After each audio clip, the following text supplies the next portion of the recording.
How's it going, 7th graders? This is Mr. Miles coming at you. What I'm going to do for this next podcast is I'm actually just going to combine two of them together because both lessons are fairly short. This is a really short lesson. Be aware you do have a test on Friday, so be on the lookout for that. This will cover the main concepts and ideas that that I'm going to be testing you on, so let's get to it. So, first thing we're going to be talking about, today, it's Chapter 3. So it's Chapter 3, Lesson 1, and Lesson 2. Now, we're going to be talking about drifting continents. Because right now, as we speak, as we're careening through the universe, as it expands super fast on the edge of our galaxies, it spins really fast, and as our Earth rotates, we are moving very, very slowly, but surely, in our country, in the country of America. So our continent, North America, is actually moving. And it's moving incredibly slow, but we know that this movement is called Contonental drift. Now, this idea was first started by a man named Wegener, and he believed that they slowly moved over Earth's surface. Now, there was a few things that he did to figure that out. Is he looked at how the different countries all line up. You look at the edge of South America. So here's my crappy drawing of South America. Oh, that's so terrible. Let's try and fix it. Okay, South America. And then he looked at Africa. He thought, oh, look at that. That fits right inside there, and the coastlines line up. And they did a little bit more research, and he was noticing that a lot of the continents looked like they could all line up with each other. Now, because of this, he thought that at one point in time there had to have been a supercontinent. Super duper. And he thought the supercontinent was called Pangea. And if you want to know how to spell it, it's, whoa, did I spell that wrong? Oh, I did that backwards, sorry. I'm such a bad speller, so, oh my gosh, I'm ruining everything. I'm ruining your lives. I'm so sorry. I even forgot that. It's called Pangea, or if you want to know how to spell it, you just say Pangaea. That's how I remember how to spell it. So that's a supercontinent. Now, what he had to do next is he had to look for evidence, because in science, like we talked about, is you always need evidence. You need proof of what you're doing and proof that it's correct. So he looked at a few different things. He looked at evidence from fossils, and as you guys all know, fossils are the preserved remains of a previously living organism.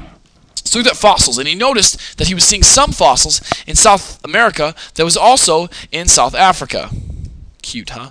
And he thought to himself, he said, okay, so two things might had to have happened. Either I'm having a dinosaur starting off in South Africa, then deciding to swim all the way over to South America, and then he dies over there, and, you know, some are coming over here and dying over that way. Or those two continents were connected, and that makes a lot more sense because that's a really far way to swim. He also looked at a few other things. He was looking at, they looked at coal deposits. So they looked at coal, and they noticed that those line up along with the coast and how the puzzle pieces might fit together.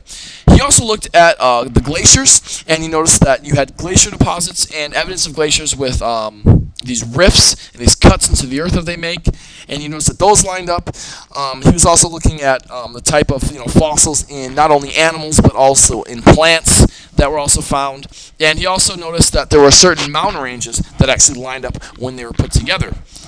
Again, you can also use the evidence from climate, because if there's a glacier existing in South Africa, we're going to go ahead and deduce that probably South Africa wasn't always so close to the equator as it previously was, and it wasn't so warm all the time. Now, eventually his idea was rejected, and it was rejected because people didn't understand plate tectonics, and that's the thing that we're actually going to be talking about tomorrow, but I won't get into it too much today. It was thrown out. And then later, certain things would come to help show that his idea was indeed correct and that the continents were actually moving. Now, one of the things that they were able to do is they were able to look at something called a mid-ocean ridge.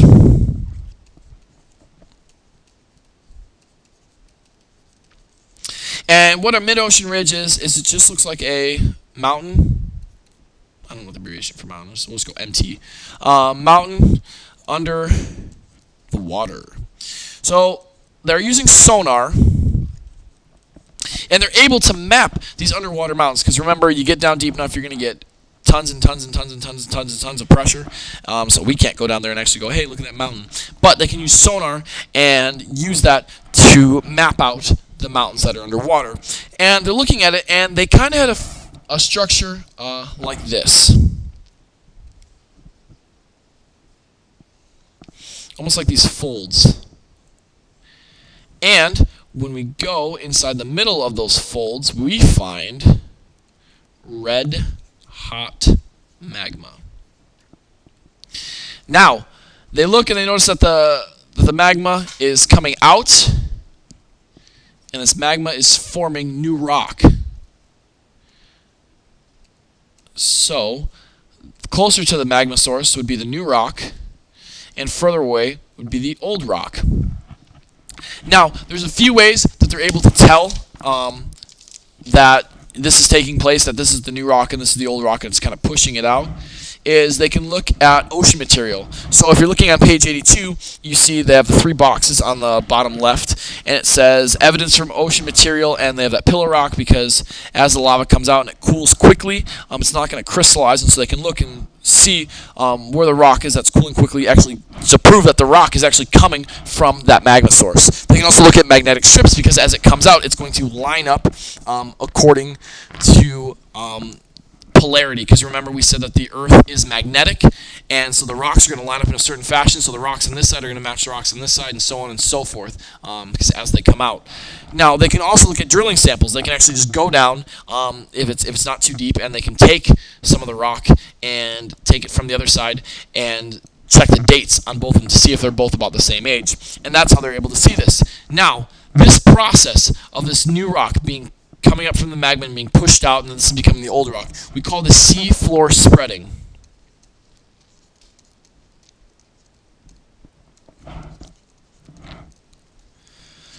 And this takes place in our oceans. Now, our seas can't spread for forever. So let me just read you this drawing. So here's the magma source, and here's the rock coming out. And as you guys remember, this is the new rock, this is the old rock.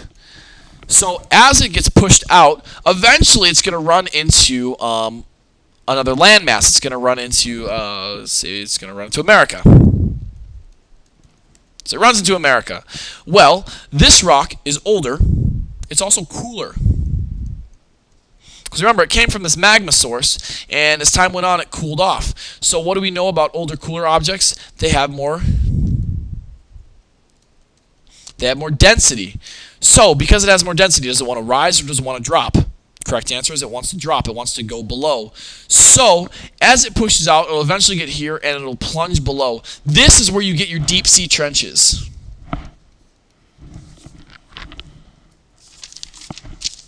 Sorry, deep ocean trenches.